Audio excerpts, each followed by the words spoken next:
শেখ হাসিনার সরকার পতনের পর ভেঙে পড়েছে পুলিশের চেইন অব কমান্ড। আতঙ্কে পুলিশ সদস্যরা থানায়ও যাচ্ছেন না, দেখা মেলেনি সড়কেও। তাই নওগাঁর আত্রাইয়ে ট্রাফিক নিয়ন্ত্রণ করছেন সাধারণ শিক্ষার্থী ও ফায়ার সার্ভিসের কর্মীরা। শনিবার সকাল থেকে উপজেলার বিভিন্ন রাস্তায় মোড়ে যানজট নিরসনের নিরবিচ্ছিন্নভাবে এই কার্যক্রম চালিয়ে যাচ্ছে।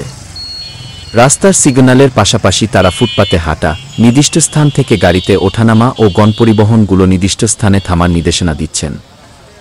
নিয়ম মেনে চলতে মানুষ ও গাড়ি চালকদের বাধ্য করছেন। ট্রাফিক নিয়ন্ত্রণের পাশাপাশি তারা মানুষকে নিয়মশৃঙ্খলা শিখাচ্ছেন ও চলাচল স্বাভাবিক রাখার চেষ্টা করছেন। তবে সতর্ক অবস্থায় দেখা গিয়েছে সেনাবাহিনীকে। সাধারণ নাগরিকেরা শিক্ষার্থীদের এই উদ্যোগকে স্বাগত জানান। সড়কে শৃঙ্খলাভাবে যান চলাচলে সহযোগিতা করেন সাধারণ মানুষ।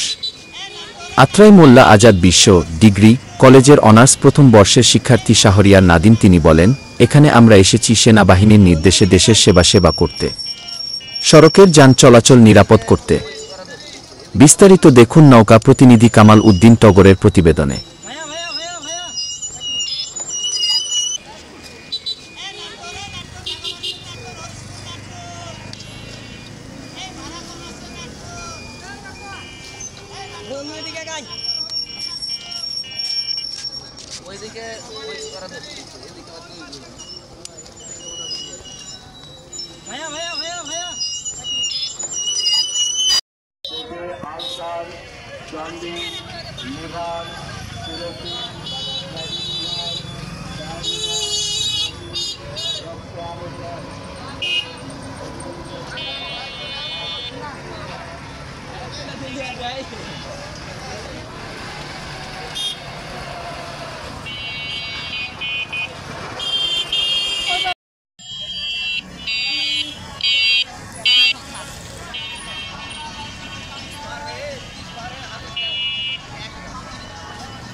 আইন শৃঙ্খলা রক্ষার ক্ষেত্রে এখানে দাঁড়াইছি ছাত্র সমাজ থেকে। আমাদের কোনো নিজস্ব দল নেই, আমাদের নিজ থেকেই ছাত্ররা আমরা সবাই সম্মিলিত হয়ে দাঁড়াইছি যে কোনো যানজট বা কোনো ক্ষতি না হয়। ট্রাফিক আইনগুলো সঠিকভাবে এবং সুন্দরভাবে চলাফেরা করার জন্য এবং বিশৃঙ্খলা যাতে সৃষ্টি না হয় এই জন্য আমরা কাজ করতেছি নিঃস্বার্থে। আর আমাদের পাশে আছেন অনেকেই, প্রশাসন ডিপার্টমেন্টও আছে, ফায়ার সার্ভিস ডিপার্টমেন্টেরও আছেন।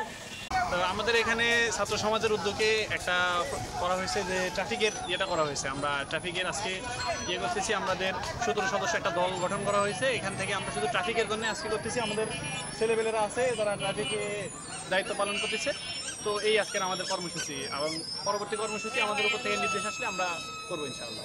এই ছাত্রদের উৎসাহ দেখে নিজের থেকে তাদেরকে পানি খাওয়ার জন্য আমি কিছু গিফট করলাম।